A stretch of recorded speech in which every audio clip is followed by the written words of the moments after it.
A característica fundamental das ideologias é o seu caráter normativo, a ênfase no dever ser. Todos os demais elementos do seu discurso, por mais denso ou mais ralo que pareça o seu conteúdo descritivo, analítico ou explicativo, concorrem a esse fim e são por ele determinados, ao ponto de que as normas e valores adotados decidem retroativamente o perfil da realidade descrita, e não ao inverso. Isso não quer dizer que às ideologias falte racionalidade. Ao contrário, elas são edifícios racionais, às vezes primores de argumentação lógica, mas construídos em cima de premissas valorativas e opções seletivas que jamais podem ser colocadas em questão. Daí que, como diz a James Gregor, o grande estudioso do fenômeno revolucionário moderno, o discurso ideológico seja enganosamente descritivo. Quando parece estar falando da realidade, nada mais faz do que buscar superfícies de contraste e pontos de apoio para o mundo melhor cuja realização é seu objetivo e sua razão de ser. Se o cidadão optou pelo socialismo, ele descreverá o capitalismo como antecessor e adversário, suprimindo tudo aquilo que, na sociedade capitalista, não possa ser descrito nesses termos. Se escolheu a visão iluminista da democracia como filha e culminação da razão científica, descreverá o fascismo como truculência irracional pura, suprimindo da história as décadas de argumentação fascista, tão racional quanto qualquer outro discurso ideológico, que prepararam o advento de Mussolini ao poder. Tendo isso em vista, a coisa mais óbvia do mundo é que nenhum dos meus escritos e nada do que eu tenho ensinado em aula tem caráter ideológico, e que descrever-me como ideólogo da direita, ou ideólogo do que quer que seja, só vale como pejorativo difamatório, tentativa de me reduzir à estatura mental do anão que assim me rótula. Podem procurar nos meus livros, artigos e aulas. Não encontrarão qualquer especulação sobre a boa sociedade, muito menos o modelo dela. Posso, no máximo, ter subscrito aqui ou ali, de passagem e sem lhe prestar grande atenção, este ou aquele preceito normativo menor em economia, em educação, em política eleitoral ou em qualquer outro domínio especializado, sem nenhuma tentativa de articulá-los e muito menos de sistematizá-los numa concepção geral, numa ideologia. Isso deveria ser claro para qualquer pessoa que saiba ler, e de fato seria se a fusão de analfabetismo funcional, malícia e medo caipira do desconhecido não formasse aquele composto indissolúvel e inalteravelmente fedorento que constitui a forma mentis dos nossos formadores de opinião hoje em dia. Refiro-me, é claro, aos mais populares e vistosos e à sua vasta plateia de repetidores no universo bloguístico, não às exceções tão honrosas quanto obscuras, das quais encontro alguns exemplos. Neste mesmo Diário do Comércio. É óbvio que essas pessoas são incapazes de raciocinar na clave do discurso descritivo. Não dizem uma palavra que não seja para tomar posição, ou melhor, para ostentar uma autoimagem lisonjeira perante os leitores, devendo, para isso, contrastá-la com algum antimodelo odioso que, se não for encontrado, tem de ser inventado com deboches, caricaturações pueris e retalhos de aparências. A coisa mais importante na vida, para essas criaturas, é personificar ante os holofotes alguns valores tidos como bons e desejáveis, como por exemplo a democracia, os direitos humanos, a ordem constitucional, a defesa das minorias, etc. e tal, colocando nos antípodas dessas coisas excelentíssimas qualquer palavra que lhes desagrade. Alguns desses indivíduos tiveram as suas personalidades tão completamente engolidas por esses símbolos convencionais do bem, que chegam a tomar qualquer reclamação, insulto ou crítica que se dirija às suas distintas pessoas como um atentado contra a democracia, um virtual golpe de Estado. O desejo de personificar coisas bonitas como a democracia e a ordem constitucional é aí tão intenso que, no confronto entre esquerda e direita, os dois lados se acusam mutuamente de golpistas e fascistas. Melhor prova de que se trata de meros discursos ideológicos não se poderia exigir. Da minha parte, meus escritos políticos dividem-se entre a busca de conceitos descritivos cientificamente fundados e a aplicação desses conceitos ao diagnóstico de situações concretas, complementado às vezes por prognósticos que, ao longo de mais de 20 anos, jamais deixaram de se cumprir. Dessas duas partes, a primeira está documentada nas minhas apostilas de aulas, especialmente dos cursos que dei na PUC do Paraná, a segunda nos meus artigos de jornal. Os leitores destes últimos não têm acesso direto à fundamentação teórica, mas encontram neles indicações suficientes de que ela existe, de que não se trata de opiniões soltas no ar, mas, como observou Martim Pagna, de ciência política no sentido estrito em que a compreendia o seu mestre e amigo, Eric Voegelin. Não há, entre os mais insensados formadores de opinião deste país, jornalísticos ou universitários, um só que tenha a capacidade requerida, já não digo para discutir esse material, mas para aprendê-lo como conjunto. Descrevo aí as coisas como as vejo por meio de instrumentos científicos de observação, pouco me importando se vou dar a impressão de ser democrata ou fascista, socialista, neocon, sionista, católico tradicionalista, gnóstico ou muçulmano. Tanto que já fui chamado de todas essas coisas, o que por si já demonstra que os rotuladores não estão interessados em diagnósticos da realidade, mas apenas em inventar, naquilo que leem, o perfil oculto do amigo ou do inimigo, para saber se, na luta ideológica, devem louvá-lo ou achincalhá-lo.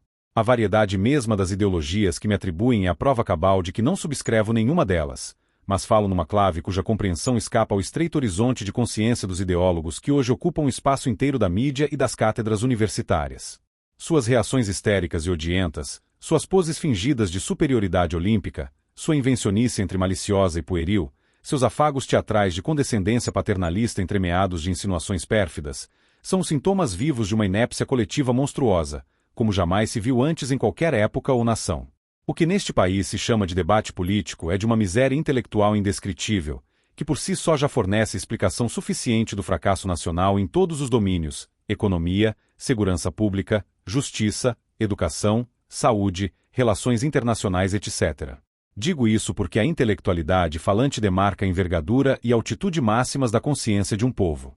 Sua incapacidade e sua baixeza, que venho documentando desde os tempos de um imbecil coletivo, 1996, 137, mas que depois dessa época vieram saltando do alarmante ao calamitoso e daí ao catastrófico e ao infernal, refletem-se na degradação mental e moral da população inteira. De todos os bens humanos, a inteligência, e inteligência não quer dizer senão consciência, se distingue dos demais por um traço distintivo peculiar: quanto mais a perdemos, menos damos pela sua falta. Aí as mais óbvias conexões de causa e efeito se tornam um mistério inacessível, um segredo esotérico impensável. A conduta desencontrada e absurda torna-se, então, a norma geral. Durante 40 anos, os brasileiros deixaram, sem reclamar, que seu país se transformasse no maior consumidor de drogas da América Latina. Deixaram que suas escolas se tornassem centrais de propaganda comunista e bordéis para crianças. Deixaram, sem reclamar, que sua cultura superior fosse substituída pelo império de farsantes semi-analfabetos. Deixaram, sem reclamar, que sua religião tradicional se prostituísse no leito do comunismo, e correram para buscar abrigo fictício em pseudo-igrejas improvisadas onde se vendiam falsos milagres por alto preço. Deixaram, sem reclamar, que seus irmãos fossem assassinados em quantidades cada vez maiores, até que toda a nação tivesse medo de sair às ruas e começasse a aprisionar-se a si própria atrás de grades impotentes para protegê-la.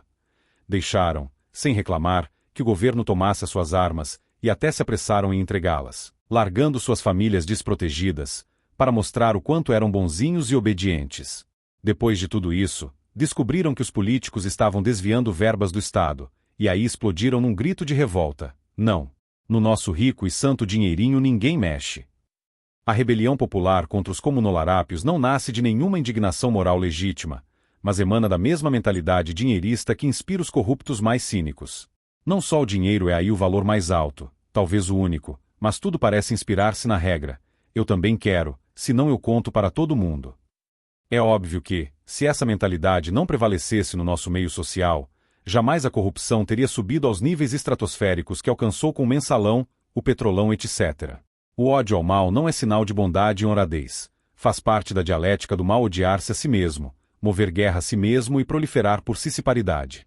O mais significativo de tudo é que fenômeno de teratologia moral tão patente, tão visível e tão escandaloso não mereça sequer um comentáriozinho num jornal, quando deveria ser matéria de 1000 estudos sociológicos. Querem maior prova de que os luminares da mídia e das universidades não têm o menor interesse em conhecer a realidade, mas somente em promover suas malditas agendas ideológicas. Foi por isso que, mais de 20 anos atrás, cheguei à conclusão de que toda solução política para os males do país estava, desde a raiz, inviabilizada pelo caráter fútil e perverso das discussões públicas. Só havia um meio, difícil e trabalhoso, mas realista, de mudar para melhor o curso das coisas neste país, e esse curso não passava pela ação político-eleitoral. Era preciso seguir, sem parar, sem precipitar e sem retroceder, como ensinava Paulo Mercadante, as seguintes etapas: 1. Revigorar a cultura superior, treinando jovens para que pudessem produzir obras à altura daquilo que o Brasil tinha até os anos 50-60 do século passado. 2. Higienizar, assim, o mercado editorial e a mídia cultural, criando aos poucos um novo ambiente consumidor de alta cultura e saneando, dessa maneira, os debates públicos. 3. Sanear a grande mídia, mediante pressão, boicote e ocupação de espaços. 4. Sanear o ambiente religioso, católico e protestante. 5. Por fim, Elevar o nível do debate político, fazendo tocar nas realidades do país em vez de perder-se em chavões imateriais e tiradas de retórica vazia. Esta etapa não seria atingida em menos de 20 ou 30 anos, mas não existe caminho das pedras, não há solução política, não há fórmula ideológica salvadora. Ou se percorrem todas essas etapas, com paciência, determinação e firmeza, ou tudo não passará de uma sucessão patética de ejaculações precoces. Esse é o projeto a que dediquei minha vida, e do qual os artigos que publico na mídia não são senão uma amostra parcial e fragmentária. Imaginar que fiz tudo o que fiz só para criar um movimento de direita é, na mais generosa das hipóteses, uma estupidez intolerável. Quanto ao item número 1, não se impressionem com os apressadinhos que, tendo absorvido superficialmente alguns ensinamentos meus, já quiseram sair por aí, brilhando pontificando, numa ânsia frenética de aparecer como substitutos melhorados do Olavo de Carvalho. Esses são apenas a espuma, bolhas de sabão que o tempo se encarregará de desfazer. Tenho ainda uma boa quantidade de alunos sérios que continuam se preparando, em silêncio, para fazer o bom trabalho no tempo devido.